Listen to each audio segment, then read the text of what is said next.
আমাদের রোজকার জীবনে ইউজ করা এমন কিছু জিনিস যেগুলোর আসল ব্যবহার আমরা জানি না বস। যেমন দেখুন সবার প্রথমে বিয়ারের বোতলের ঘাড়ের দিকটা এরকম সরু হয়ে থাকে দেখবেন। তো বিয়ারের বোতলে এরকম ঘাড় কুঁজো এই কারণেই হয়ে থাকে বস, যাতে লোক সেই বোতলটাকে ঘাড়ের দিক থেকে ধরতে পারে এবং যাতে হাতের গরম ভাব ভেতরে গিয়ে বিয়ারটাকে গরম না করে দেয়। নেক্সট চিপসের মধ্যে এরকম ভাঁজ ভাঁজ লাইন ডিজাইনের জন্য দেওয়া থাকে না বস, বরং এই খাঁজগুলো চিপসকে আরো মজবুত কড় করে মড়মড়ে রাখতে সাহায্য করে, নাহলে তো সহজেই ভেঙে যেত। নেক্সট কোল্ড ড্রিঙ্কস এর বোতলকে দেখবেন এরকম পুরোটা ভরা হয় না, একটু খালি থাকে। এটা এই কারণেই দেওয়া থাকে বস যে যদি পুরোটা ভরে দেওয়া হয় না তাহলে এর প্রেসার এত বেড়ে যাবে যে সেটা বাজারে আসার আগেই ভেঙে চুরমার হয়ে যাবে। নেক্সট যদি আপনি 8 নম্বরের ডায়মন্ডের তাসের পাতা নিয়ে যদি তার ডায়মন্ড গুলোকে একসঙ্গে জুড়ে দেন না, তাহলে দেখবেন সেখানে 8 নাম্বার লেখা বেরোচ্ছে। এবার কৌতূহল হলে এখনই একবার ট্রাই করে দেখতে পারেন। নেক্সট আইফোনের ক্যামেরার পাশে এই যে ছোট ডট থাকে, এটা আসলে বস 3 নাম্বার মাইক্রোফোন হয়ে থাকে, এই জন্য আইফোনের আওয়াজ এত ক্লিয়ার শোনা যায়। নেক্সট জিন্সের প্যান্টে এই যে ছোট পকেট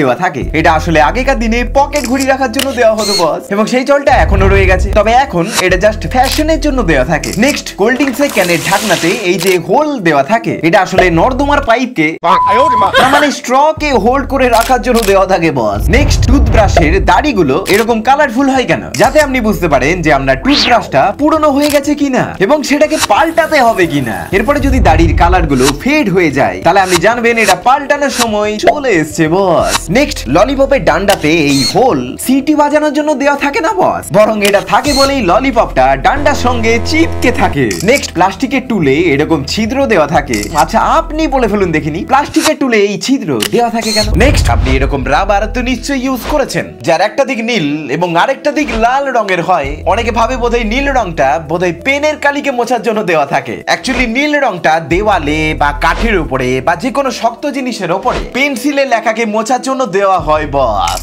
নেক্সট অনেক সময় রান্না করার বাসনের হ্যান্ডেলে এরকম হোল মানে ফুটো দেওয়া থাকে। অনেকে ভাবে যে এটাকে বোধহয় পেরেকে টাঙানোর জন্য দেওয়া থাকে, বাট না বন্ধু, এবারও এমনটা নয়। অ্যাকচুয়ালি এটাকে চামচ, খুন্তি, হাতা এইসবকে হোল্ড করে রাখার জন্য দেওয়া থাকে বস। নেক্সট আপনি প্রায় লক্ষ্য করবেন মেডিসিন ট্যাবলেটের মাঝখানে এরকম দাগ দেওয়া থাকে। অ্যাকচুয়ালি কিন্তু এটা সিম্পলি সেই ট্যাবলেটটাকে মাঝখান থেকে ভেঙে দুভাগ করার জন্য দেওয়া থাকে, এবং খেয়াল করবেন এগুলো কেবলমাত্র থাকে বেশি পাওয়ারের ট্যাবলেটেই, যাতে আপনি তার পাওয়ারটাকে একটুখানি কমিয়ে মানে অর্ধেক করে নিয়েও খেতে পারেন। নেক্সট এমন কিছু কাজকর্ম যেগুলো আমাদের মতো সব মিডিল ক্লাস বাড়িতেই হয়ে থাকে, একবার মিলিয়ে দেখুন তো আপনার বাড়িতেও হয় কিনা। যেমন সবার প্রথমে মিডিল ক্লাসের লোকেরা যখন কোল্ড ড্রিঙ্কস বা জলের বোতল কেনে তখন পুরোটা খাবার পরে আবার বোতলটা ফেলে দেয় না, আবার ঘরে নিয়ে আসে জল ভরে রাখার জন্য। নেক্সট সিনেমা হলে হাফ টাইম হলে লোকে পপকর্ন বা কোল্ড ড্রিঙ্কস কিনতে যায়, কিন্তু আমরা মানে মিডিল ক্লাস ওয়ালারা যাই টয়লেটে, আর না হলে যাই ফুঁকতে। নেক্সট আমাদের মতো মিডিল ক্লাসের মারা যখন বাজারে যায় তখন সবজি পাতি কিনতে গেলেই একটু আধটু করে বেশি চাই, কিন্তু বাবারা আবার যখন বাজারে যায় তখন যা দাম থাকে সেই দাম দিয়ে কেনে না, মানে বেশি দরাদরি করলে আবার যদি প্রেস্টিজ পাংচার হয়ে যায়।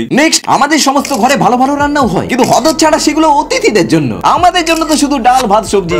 নেক্সট মিডিল ক্লাসের লোকেরা জামা কাপড় কিনতে গেলে সবসময় এক সাইজ করে বড় নেয়, যাতে পরে 2-3 বছরও আবার কাজ চলে যায় আর কি। নেক্সট যখন বড় ভাই জামা কাপড় ছোট হয়ে যায় তখন আবার সেটা ছোট ভাই পরে, আবার ছোট ভাই পরে সেটা আবার পা মোচার হয়ে যায়। নেক্সট বাস কিংবা ট্রেন যাই হোক না কেন হদর ছাড়া আমরা সবসময় জানলার ধারে সিট চাই। এবার আপনি বলে ফেলুন দেখি আপনার বাড়িতে এর মধ্যে কোন কোনগুলো হয়ে থাকে।